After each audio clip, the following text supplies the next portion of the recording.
Hi, everybody. This is Gearlene Williams-Dortch at 7 Keys to a Prosperous Life. And today, we're talking about empathy. Yes, I have my special guest here, my twin sister, Earlene Gavin-Godbey. And we're going to be talking about empathy because lately we've been seeing a whole lot of stuff that people don't care about someone else's opinions, their feelings, or anything. And it's important for us to have a conversation about this. You know, by Earlene, tell everybody about what your field's in. Well, my field's in, and I was a nurse for 15 years. Then I did the child support division for it was 5 years, child support division, and the DMV for 5 years. So, okay, we're talking about empathy. Now, empathy is, for instance, driver license place. Most people don't feel empathy there. No. They thinking nobody cares about nothing. Just come in, show me your papers, get what you need to get, and get out. And I want to, give us an example of what you think empathy is in that field, in that department. In that field, everybody has two different feelings. Customer, I had to take the whole day off from work to come in there with some papers in my hand. I don't know I got all of them or not, and talk to somebody that don't care and going to push me out the door as fast as they can. Right. But the other side of this is the person that's working. Right. How many times I'm going to get cussed out today? Do you know your job? Right. And so both of us have an attitude before either one of us talk to each other. Right. We come in with that. We come in. Right. For example, I was on break, smoking my little cigarette, lay outside, waiting for the place to open. We standing, laughing, talking about what's going on in the world, laughing and talking. Time to go back to work. I go to my desk. She goes into the office, into the DMV. I say, I happen to get her. Pulling everybody's number, and she comes up with a face all frowned up like, Monster City just came in. And I got the paper. I don't know. I got them all. What do I have to do? I need this done today. I can't come back. Kind of thing. And she's looking at me. Can you help me? And I'm saying, what did I do to you outside? Because we were laughing and talking. All of a sudden, everything changed. Right. But I told you, but what everybody feels like. So, but the downright question it comes to is, what happened if both of us helped each other? Good morning. This is all I got. I don't know I got the right thing or not. Can you help me? Please figure this out for me. And all I have to do, the lady is not there for the first time because she's about the same age I am. So it's not her first time. So she's in the system. Right. And all I have to do, put her driver license, stuff in, comes up. Guess what? The paper that she didn't know she had to have or not was there already. So she didn't need the verification. So all I have to say, I got that piece of paper. She's happy. She's back to giggling. Right. I'm laughing, and she's happy, and she's gone home, and I hope she passed on the word. Right. But most of the time, people don't go out their way, driver license. That's right. They just say, what you want. That's right. This was the paper. Do you have this paper? I'm sorry. I'll see you the next time. That's right. Come back. Oh, the same day, yeah. On the same, if you get a chance to get, nowadays you got to make an appointment. That's right. And everything. But like I said, all we have to do is, I don't care what job you in, it really doesn't matter. No. But if you start out being respectful, that's right, being kind, have kindness in your heart, and talk to them like they have value. That's what most people want. That's value. Right. Now, Earlene, you said you was in a long-term care. Long-term care. Okay, tell a story about the ladies that you was helping. Well, I worked in the skill unit, but I was walking through the nursing home department. Right. And they was just a couple of ladies sitting there talking about their birthday coming up, and wish she can look as good as she was a long time ago. She said, but I can't do the makeup anymore, and I can't do all the fix my hair. And who's going to look at me anyway? Right. Nobody cares. Right. We just in this place, we're not going to do anything. Right. And that just really bothered me. So when I went out today, my friend of mine set up a Mary Kay thing up. And this lady came in, and I told her about the situation I ran into.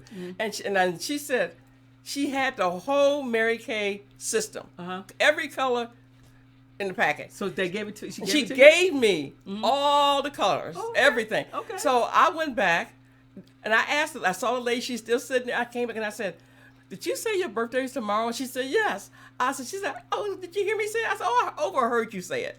I said, would you feel better if I did your makeup for you tonight for your birthday tomorrow? She said, oh, yeah. So she let me do her makeup, and I even fixed her hair the best I could, with the little stuff I had. Right. And I told the girls that were working with her, I said, make sure she don't mess her hair up and makeup for the birthday tomorrow. So they made sure she laid a certain way, so her makeup wouldn't be messed up. Right. And the next day, I came back through, my shift getting ready to start, and I came back through there, and she weighed me down, and she said, oh, thank you.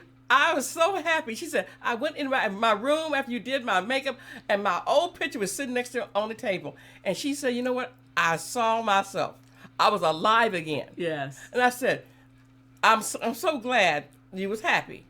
It made me happy. Right. That really bothered me for her giving herself away. Right. Well, that's what I was going to say. By helping her, it helped you also. That's right. You might have had a pity party yourself. That's right. But the point is, older people, in any kind of a facility is sad anyway because they there because their family is not there. That's right.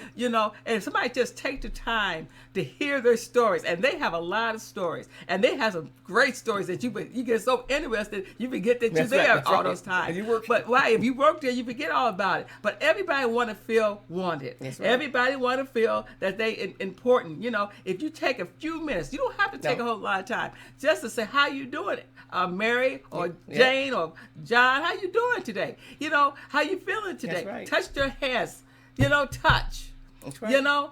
That's what empathy is about. Feeling that right. if they happy, you be happy for them. If they dressing great, That's you right. tell them how good they look. That's right. If they sad, find out why they sad. That's right. Like I said, they need want somebody just to tell why they sad today. That's right. But by us not taking the time to find out somebody else's side, somebody else's side, you're missing a lot. You're missing a whole lot. You're missing a whole lot. So that's what we talking about today. Of thinking of somebody else for a while, for a moment. And I don't mean a moment. You could just walk past somebody at a store and say, "Oh man, I like your hair today. That's right. You look great today." Don't even know that, and just keep on walking. You don't know what that person was going through when they was at that store. That's right. And then that's what we want to talk about because, like I was talking about family members. I was listening to TV today about people and families haven't talked to each other for years. Now it might have been a good reason in the beginning, okay, but it wasn't meant to be for life. No. And what you have missed in their life. And what they miss in your life, empathy. That's right. Now if you got a family member that's really just outrageous, okay, I understand. But still, take the time out, and still talk to them. Now, if they still got that game they playing, okay, leave them alone. But otherwise, find out what's going on in life. Right. Because you never know what's in your life might be the same thing, and they might tell you how to handle the problem. That's right. Everybody got good sides and everybody got bad sides, right. But we got to take the time to love each other. That's right. And care for each other. Even though we got whatever in our life, that's at the job too. I always say when I was working, the people at work really is more of my family than the people is at home. That's because true. I spend more time with them than I did at my house. That's right. because I work swing shift, all kinds of events that we all missed there because by working swing shift. That's right. And so we became a family there. So I talk about their family life and what's going on there. It's just like they was my brother and sister. That's and right. same thing back and forth. So we had to get along. Yes. Start listening. What's my anniversary? I missed my anniversary, and somehow we made an effort as a group at work that somebody's going to they're going to get their anniversary today. I don't care how many hours we got to work to get it, but we have to go out that way because that person at work was our family. That's right. If they got a loss, if they got sick, we was the people who took care of them at that job to make sure they still get paid and all that stuff. It was covered for them. So you have to have empathy. That's right. You have to have love. You got to. There's like I said, there's some situations that you just can't fix. Oh well, at least you tried. That's right. They tried. At least you can say you tried. That's right. And so that's what today is about: empathy, thinking about others, not living for others, but take the time out to listen to their life. That's right. Because you never know, you might be related to them. That's right. And don't even know it. That's right. You never know nowadays. You never know.